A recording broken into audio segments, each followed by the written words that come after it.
হেমন্তকে গোসল করাবে, গরম পানি বরের পাতায় মন্তকে গোসল করাবে। গোসল করাইয়া মন্তকে কাফন পরাবে রে, আজ মন মোর চঞ্চল রে। কাফন পরাইয়া মন্তর জানাজা পড়িবে, কাফন পরাইয়া মন্তর জানাজা পড়িবে। জানাজা পড়িয়া মন্তকে দফন করিবে রে, আজ মন মোর চঞ্চল রে। মা কান্দিবে বেটার বেটা, বোন কান্দিবে ভাই। মা কান্দিবে বেটার বেটা, বোন কান্দিবে ভাই। ঘরের বেবে সেও তো কাঁদবে, আর তো উপায় নাই রে, আজ মন মোর চঞ্চল রে। আজ মন মোর চঞ্চল রে ভাই, ঝরে দুটি আঁখি। বুঝাইলে বোঝেস না তুই কোন জঙ্গলের পাখি রে, আজ মন মোর চঞ্চল রে। কাঁচা বাঁশের খাট বান্ধিবে, শুকনো পাতের ডোর। এমন করে বানবে রে, মন চলবে না তোর জোর রে, আজ মন মোর চঞ্চল রে। নারে তাকবীর। আজকে জলসার আমার যোগ্যতমায় শ্রদ্ধেয় সভাপতি সাহেব, সামনে বসে থাকা ইসলাম দরদি, দিন দরদি ভাই ও বাবাজিরা, পর্দানসীন মায়েরা এবং খালারা, সমস্ত তারিফ ও গুণগান সেই মহান আল্লাহ তাবারাক ওয়া তাআলার জন্য, যে মহান আল্লাহ তাবারাক ওয়া তাআলা আজকে আমাদেরকে এই বানাত মাদ্রাসার জালসার পিন্ডালের তলাতে একত্রিত হয়ে বসে কিছু বলার ও শোনার তৌফিক দিয়েছেন। তাই আমরা সে আল্লাহর প্রশংসা করি। সকলে পড়েন আলহামদুলিল্লাহ। একটু জোর করে পড়েন আলহামদুলিল্লাহ।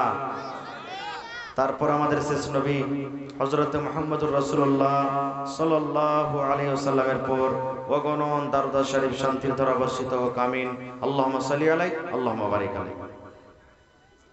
বন্ধুগণ, আপনারা যত লোক এখানে বসে আছেন, জালসাতে এসেছেন, ছোট বড় নর নারী, আশা একটাই, উদ্দেশ্য একটাই আছে আমাদের, যে আল্লাহ তুমি আমাদেরকে জান্নাত দিও। নাকি? একটু কথা বলেন আমার সাথে। আশা আছে না নেই? জান্নাত নেওয়ার মনে আকাঙ্ক্ষা আছে না নেই আপনাদের? হ্যাঁ না বলেন? জি আলহামদুলিল্লাহ।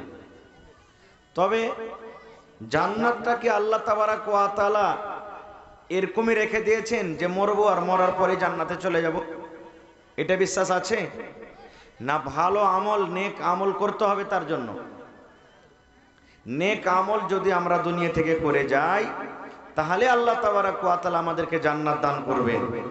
যে আমলটাতে আল্লাহ এবং আল্লাহ রাসূল খুশি হবেন, সেই আমলটাতে আল্লাহ তাবারাক ওয়া তাআলা আমাদেরকে জান্নাত দেবেন। নাকি ভাই মুসলমান?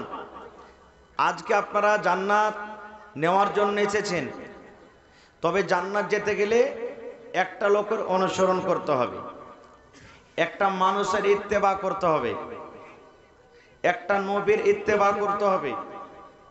আমি আপনি যদি শরীয়তে কিছু এমন কাজ আছে যেগুলা নবী আমাদেরকে দেননি, আর সেই কাজগুলা যদি আমরা নেকি মনে করে করি, তা আমাদের আমল বাতিল হয়ে যাবে, নষ্ট হয়ে যাবে। এই ইসলাম ধর্মে কিছু কাজ আমরা মুসলমান এমনও করি যেটা না শরীয়তে পাওয়া যায়, না আল্লাহ রসুল বলে গেছেন, না আল্লাহ তাবারাক ওয়া তাআলা তার করার আদেশ দিয়েছেন, কিন্তু আমরা নেকি মনে করে যাই। আচ্ছা আপনারা বলেন তো, গোলা বুঝেন তো আপনারা? যে ধান রাখেন গোলা, কুঠি বুঝেন আপনারা? হ্যাঁ না বলেন? জি বাজারি বলেন আপনারা মৌলানা। জি নাজিম সাহেব বলছেন বাজারি, আমরা গোলা বলি। কুঠি, কুঠিতে ধান রেখেছেন, আর যদি তল থেকে এন্দুর লেগে যায় আর ওই এন্দুরটাকে যদি হাঁকার ব্যবস্থা না করেন তো থাকবে একটা ধান গহম? জোরে বলেন থাকবে? যে ভাই আপনাকে মুখে লাগে খেনি টেনে ভরা আছে বোঝাচ্ছে, থাকবে না খুব। এই মতো আপনি আমি নেকির কাজ করছি আর নেকি মনে করে করছি, কিন্তু ওই কাজটা যদি শরীয়ত মোতাবেক না হয় তাহলে কিন্তু ওই নেকিটাকে টিকবে?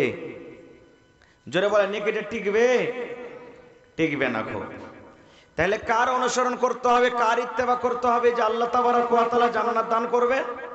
আল্লাহ তাআলা কোরআন মাজিদে বলছেন ওয়ামা আতাকুমুর রাসূল, হে দুনিয়ার মানুষ রসুল যা তোমাকে দিবেন ফাখুযুহু, সেটা নিয়ে নাও, সোজা কথা। ওয়ামা নাহাকুম আনহু ফান্তাহু, এবং রাসূল যে কাজ থেকে তোমাদেরকে নিষেধ করবেন ফান্তাহু, তোমরা রুকে যাও। তাহলে বুঝা গেল আমাদের ধর্ম যে ইসলাম, ইসলাম মাযহাবে আমরা দু প্রকারের কথা পাবো, একটা হলো হ্যাঁ, একটা হলো না, একটা হলো ধরো, একটা হলো ছাড়ো, একটা হলো করো, একটা করিও না, নাকি? এছাড়া কথা পাবো আমরা ভাই মুসলমান। আচ্ছা আর একটা আপনাদেরকে প্রশ্ন করি আমি, যেই নবীর অনুসরণ করতে আমাদেরকে আল্লাহ বললেন, যেই নবীর ইত্তেবা করতে গেলে আমরা জান্নাতের ভিতরে চলে যাব, সেই নবীর নাম বলতে পারবেন আপনারা? আমরা কোন নবীর উম্মত নামটা বলতে পারবেন? একটু বলেন তো দেখি সামনে থেকে, যে একটু আওয়াজ করে বলেন মুহাম্মদ। আজকে যদি আপনি না বলেন ভাই, এখানে যদি আমার আপনার প্রাণটা বের হয়ে যায়, আমার শ্রদ্ধেয় মাওলানা বসে আছেন, জিজ্ঞাসা করবেন আমাকে আপনাকে যখন কবরের ভিতরে রেখে আসবেন, তিনটা প্রশ্ন করা হবে। তিনটা প্রশ্নের মধ্যে একটা প্রশ্ন হবে মান নাবিয়ুকা, এই তুমি কোন নবীর উম্মত ছিলে, তোমার নবীর নাম কি? তো ওইখানে যদি এরকম চুপচাপ বসে থাকেন ভাই, তো ফেরেশতারা বকশিবে না, কিন্তু ওখানে উল্টা পাল্টা চালু করে দিবে কিন্তু মায়ের। এই জন্যই জিনিসগুলো আমাদেরকে শেখা দরকার। তো ভাই মুসলমান, জান্নাত নিতে গেলে, জান্নাত যেতে গেলে, আমলটাকে সুন্দর করে ভালো করে মজবুত করে রাখতে গেলে আমাদেরকে কার অনুসরণ করতে হবে? জোরে বলে নবী, জোরে নবী মুহাম্মদ সাল্লাল্লাহু আলাইহি সাল্লামের ইত্তেবা করতে হবে, অনুসরণ করতে হবে। আল্লাহ কোরআনের অন্য জায়গাতে বলছেন কুল, হে নবী আপনি আপনার উম্মতকে বলে দেন ইন কুনতুম তুহিব্বুনাল্লাহ, যদি তোমরা আল্লাহ তাবারক ওয়া তাআলার সাথে দোস্তি করতে চাও, আল্লাহকে ভালোবাসতে চাও, আল্লাহর সাথে বন্ধুতালি করতে চাও, আল্লাহর সাথে মোহাব্বত করতে চাও, আল্লাহ শিখিয়ে দিচ্ছেন নবীজি আপনি আপনার উম্মতকে বলে দেন ফাত্তাবিউনি, তোমরা আমার অনুসরণ করো, আমার ইত্তেবা করো। আল্লাহ বলছেন দুনিয়ার মানুষ যদি তোমরা নবীর ইত্তেবা করো দুখানটা তোমাদের লাভ আছে। এক নম্বর ফায়দা ইউহিব্বুকুমুল্লাহ, আমি আল্লাহ তাকে ভালোবাসতে লাগবো, ওয়া ইয়াগফির লাকুম যুনুবাকুম, এবং আল্লাহ তার গুনাহকে maaf করে দিবেন। সুবহানাল্লাহ। তো ভাইয়েরা আমার, এবারে হাদিসে কি বোঝা যাচ্ছে, হাদিসে কি আছে? আল্লাহ রাসূল সাল্লাল্লাহু আলাইহি ওয়াসাল্লাম 1400 বছর আগে বলে দিয়েছেন কি, কুল্লু উম্মতি ইয়াদখুলুনাল জান্নাহ, দয়ার নবী এলান করে দিয়েছেন ও দুনিয়ার মানুষেরা তোমরা শুনে নাও, নবী যে 1400 বছর আগে এলান করে দিয়েছেন কুল্লু উম্মতি ইয়াদখুলুনাল জান্নাহ, আমার যত উম্মত রয়েছে সমস্ত উম্মত কিয়ামতের দিন জান্নাতের ভিতরে চলে যাবেন। উম্মত বলতে কারা? যারা নামাজ পড়ে ওরা নবীর উম্মত, যারা রোজা রাখে ওরা নবীর উম্মত, যারা মদ পান করে ওরা নবীর উম্মত, যারা আল্লাহর ইবাদত করে তারা নবীর উম্মত, যারা আল্লাহর ইবাদত করে না তারা নবীর উম্মত, যারা দান করে তারা নবীর উম্মত, যারা দান করে না তারা নবীর উম্মত। দয়ার রাসূল বলেছেন সমস্ত উম্মত কিয়ামতের দিন জান্নাতের ভিতরে যাবে। রাসূল বলেছেন আমার যারা উম্মত হবে কিয়ামতের দিন সমস্ত উম্মত জান্নাতের ভিতরে যাবে। আপনাদের এই হাদিসটার টুকরা শুনে একবারে মনে হয় কলিজাখানটা 5 কেজির হয়ে গেল নাকি। যে হাজি মাওলানা আপনারাই তো ওয়াজ করেছেন যে নামাজ রোজা না করতে গেলে আল্লাহ তাবারক ওয়া তাআলা জাহান্নামে দিবেন, মদ পান করতে গেলে জাহান্নামে যাবে, চুরি করতে গেলে জাহান্নামে যাবে। मैकमैन थोड़ा आवाज बढ़ाइएगा। জাহান্নামের ভিতরে যাবে। আর আজকে আপনি বলছেন যে সমস্ত লোক জান্নাতের ভিতরে চলে যাবে, এটা কেমন কথা? এরে আমার ভাইয়েরা মুসলমান শোনেন, নবী প্রথম কথা বলে দিলেন সমস্ত উম্মত আমার জান্নাতের ভিতরে চলে যাবে ইল্লা মান আবা। কিন্তু নবী বলেছেন উম্মতরে, আমার উম্মতের মধ্যে যারা আবা দলের লোক, যারা আবা গ্রুপের লোক, যারা আবা জামাতের লোক, যারা আবা ওরা জান্নাতের ভিতরে যাবে না, জান্নাতের ভিতরে যাবে না। নবী বলেছেন সমস্ত লোক জান্নাতের ভিতরে চলে যাবে, কিন্তু যারা আবা ওরা জান্নাতের ভিতরে যাবে না। আবা যারা ওরা জান্নাতে যাবে না, যারা আবা ওরা জান্নাতের ভিতরে যাবে না। আবা ওরা জান্নাতে যাবে না, খো সব লোক জান্নাতে যাবে কিন্তু আবা যাবে না। আপনাদের মনে মনে এটা প্রশ্ন জাগছে, হাজি মাওলানা আবা কাকে বলে, আবা কোন লোকেরাকে বলে নাকি? সাহাবায়ে কেরাম যখন এই কথাটা শুনলেন নবীকে প্রশ্ন করে দিলেন, ইয়া রাসূলুল্লাহ, আল্লাহর নবী গো আপনি বললেন আবা ওরা জান্নাতে যাবে না, তাহলে নবী গো একটু দয়া করে বলেন আবা কাকে বলে, কোন লোকেরাকে আবা বলা হয়, আবা কোন মানুষরাকে বলা হয়? যে লোকেরা জান্নাতের ভিতরে যাবে না ওরাকে আবা বলা হয়েছে।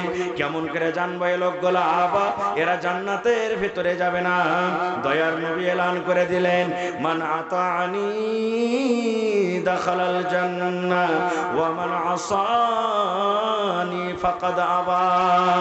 দয়ার নবী বলে দিলেন, যে আমার অনুসরণ করবে, আমার ইত্তেবা করবে, যে আমার কথা মতো জীবনটাকে কাটবে, তারা হলো আমার উম্মত, ওরা জান্নাতের ভিতরে যাবে।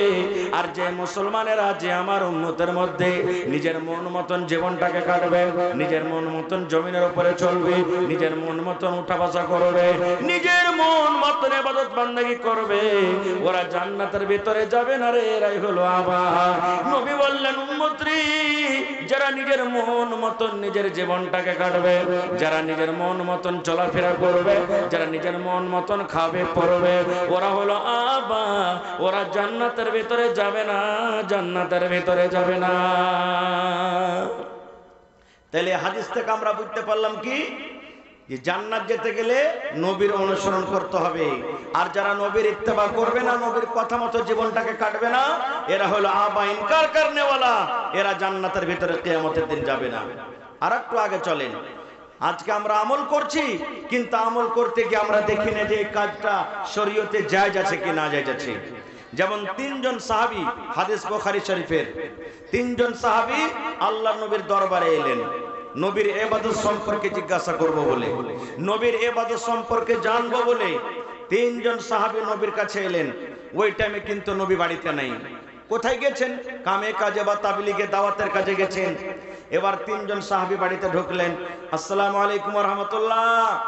উত্তর এলো ওয়া আলাইকুম আসসালাম ওয়া রাহমাতুল্লাহ, কি খবর? তো মা আয়েশা রাদিয়াল্লাহু তাআলা আনহা আল্লাহ নবীর একজন স্ত্রী, উনি বাড়িতে আছেন। তো 3 জন সাহাবী বলছেন নবী বাড়িতে নেই। তো মা আয়েশা বলছেন না, নবী বাড়িতে নেই। কোথায় গেছেন? দাওয়াতের কামে তাবলীগের কামে গেছেন, কি খবর বলো? তো 3 জন সাহাবী বলছেন যে উম্মাহাতুল মুমিনিন, আমরা নবীর ইবাদত সম্পর্কে একটু জানতে এসেছিলাম, আমরা যে নবী কোন টাইমে কখন ইবাদত করেছেন, নবী যে কোন টাইমে কখন ঘুমাচ্ছেন।